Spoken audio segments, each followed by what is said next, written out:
Саламатсыңарбы англис тилин үйрөнүүчүлөр. Бүгүн сиздер менен англис тилиндеги 3 тамганын айтылышын үйрөнөбүз. Алар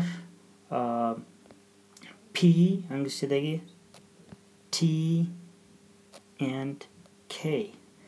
Ушул 3 тамга сөздүн башында келгенде кантип айтылат? Кыргызчадан айырмаланып. Мисалы айтып кетсек, бул жерде көргөнүңүздөрдөй англисчедеги PTK, ал эми кыргызчада болсо PTK. Эмнеде айырма болот? Айырма мынтип айтсак, башкача айтканда, англисчедеги ушул 3 тамга айтыларда аба оозго топтолуп, анан напор менен айтылат. Мисалы P. Кыргызчада ошол эле тамга P.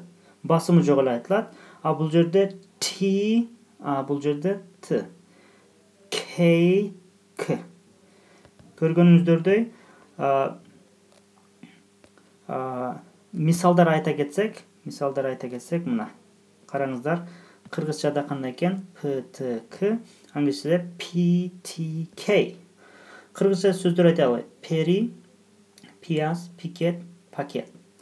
Тыйын, тагдыр, талап, тоо, күчүк, кийим, көчө, келишим.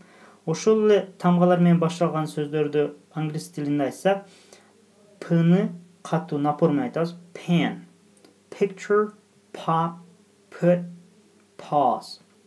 Ал эми T болсо top, ten, teacher, take, Tom. K менен айтылган сөздөр K. Kitchen, can, cook, clear, car. Көргөнүңүздөрдөй абаны топтоп басым менен айтабыз, напор менен. Андан сырткары ушул көргөнүңүздөр тамгага дагы бир жолу башында эмне айтат экенбиз? P напор, PTK. Кыргызча PTK. Жумшак айтылат. Эми караңыздар,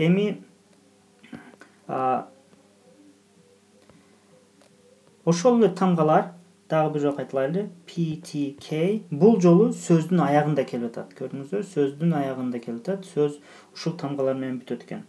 Ушул тамгалар менен бүткөндө айырма эмне болот? Айырма көргөнүңүздөрдөй мынакей. Кыргыз тилинде ушул сөз менен бүткөндөн кийин деп х тамгасы чыгат. Деп вдохновление. Ал эми англисчеде ошолор хлар чыкпайт. Деп айтылбайт. Токтоп каласыздар. Ошол P'га келгенде P'ны айтаардан мурда токтоп каласыздар. Мисалы бул жерде көрөлү. Мына.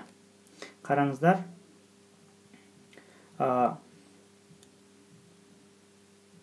Мисалы кап деп айтканда кап, топ, сап, жип, кат, бет, ит, бат, мышык, кашык, ук, бак. Көрдүңүздөр, кыдан кийин деп айтылат, тыдан кийин да кат, анан пыдан кийин кап. Эми англисчеде айтып көрүңүздөр. Ошол деген тамганы айтпай туруп, ошол жерде токтоп калабыз.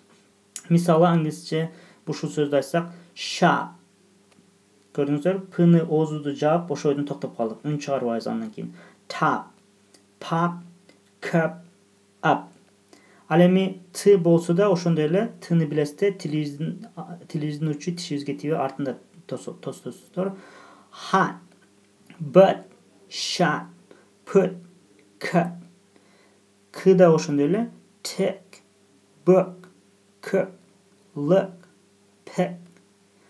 Бул жерде бак деп айтсак, бул жерде pick деп токтоп калабыз. Бул жерде but деп айтсак, бул жерден мисалы cut деп токтоп калабыз. Бул жерде jeep деп хны айтсак, көргөнүңүздөр, бул жерде up деп токтоп калабыз. Ошо эмесе дагы кайталап койсок, башынан 3 тамганы PTK 3 тамга бар. 3 тамга кыргызчадан, англисчеден айырмаланып, бул жерде мына. Башта келсе, сөздүн башында келсе, анда эмне кылабыз? Англис тилинде напор менен айтабыз. Ичибизден аба чыгарабыз. Звукту чоңойтпойбуз, бирок аба чыгарабыз. Мисалы P, T, K. Ал эми сөздүн аягында келген болсо, анда биз эмне кылабыз? Х тамгасын чыгарбайбыз. Мисалы shop деген тоқтап қаламыз. Shop емес. Hat деген тоқтап қаламыз. Hot емес. Book деген тоқтап қаламыз. Book емес. Ошол дагы бір жол көрүшкөнчө жакшы калыңыздар.